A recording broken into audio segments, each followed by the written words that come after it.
இப்போ யோசிச்சு பாருங்களேன், காலைல தூங்கி எந்திரிக்கிறீங்க, எந்திரிச்சோட நியூஸ் பாக்குறீங்க. நியூஸ்ல என்ன சொல்றாங்கன்னா ஹிந்தி தான் இந்தியாவோட அஃபிஷியல் லாங்குவேஜ் அப்படின்னு சொல்றாங்க.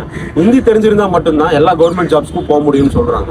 ஹிந்தி எல்லா ஸ்கூல்லையும் கட்டாயமாக்குறாங்க. இது நடக்குமா அப்படின்னு சொல்லி கேட்டா, இந்த பில் பாஸ் ஆனா இது நடக்கும். இது நடந்துச்சு அப்படின்னா நம்மளால ஸ்டாலின் இல்ல விஜயனாவே வந்தாலும் நம்மளால யாரையுமே காப்பாற்ற முடியும். டீலிமிட்டேஷன்னா என்னன்னு ரொம்ப ஷார்ட்டா சொல்றேன், வீடியோ ஸ்கிப் பண்ணாம ஃபுல்லா பாருங்க.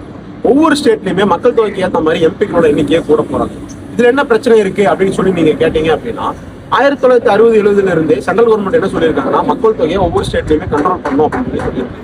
அது சவுத் இந்தியா ஸ்டேட்ஸா இருக்கிற தமிழ்நாடு, கேரளா, ஆந்திரா, கர்நாடகா நல்லா கண்ட்ரோல் பண்ணி அவங்க மக்களுக்கு தேவையான எஜுகேஷன், அந்த மெடிக்கல் ஹெல்த் எல்லாமே கொடுத்துருக்காங்க. ஆனா நார்த் ஸ்டேட்டா இருக்கிற எந்த ஸ்டேட்லயுமே இதை ஃபாலோ பண்ணவே இல்லை. நார்த்ல மக்கள் தொகை ரொம்ப அதிகமா இருக்கு.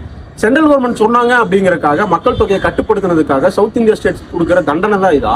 நார்மலா இப்ப யூபியில இருக்கிற எம்பிஸோட கவுண்ட் 80 தான். ஆனா இந்த டீலிமிட்டேஷன் பில் பாஸ் ஆச்சு அப்படின்னா இது 120 தான் மாறும்.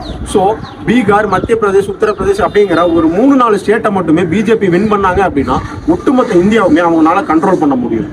சவுத் இந்தியாவா இருக்கிற ஆந்திரா, கர்நாடகா மற்றும் தமிழ்நாட்டில் மொத்தமா இருக்கிற 130 தொகுதிகள்ல வெறும் 29 தொகுதிகள் தான் ஜெயிச்சிருக்காங்க. ஆனா வட மாநிலங்கள்ல இருக்கிற 238 தொகுதிகள்ல 129 தொகுதிகள்ல பாஜக வின் பண்ணியிருக்காங்க. ஸோ இது மூலியமா என்ன தெரியுது அப்படின்னா, வெறும் ஒரு 3-4 ஸ்டேட்டை கைப்பற்றுவதன் மூலயமா மட்டுமே அவங்க ஒட்டுமொத்த இந்தியாவில் தாங்க நினைச்ச என்ன சட்டத்தை வேணாலும் பில்லை வேணாலும் பாஸ் பண்ணிக்கலாம். ஸோ இதனாலதான் இதை எதிர்த்து எல்லா கட்சிகளுமே போராடிட்டு இருக்காங்க.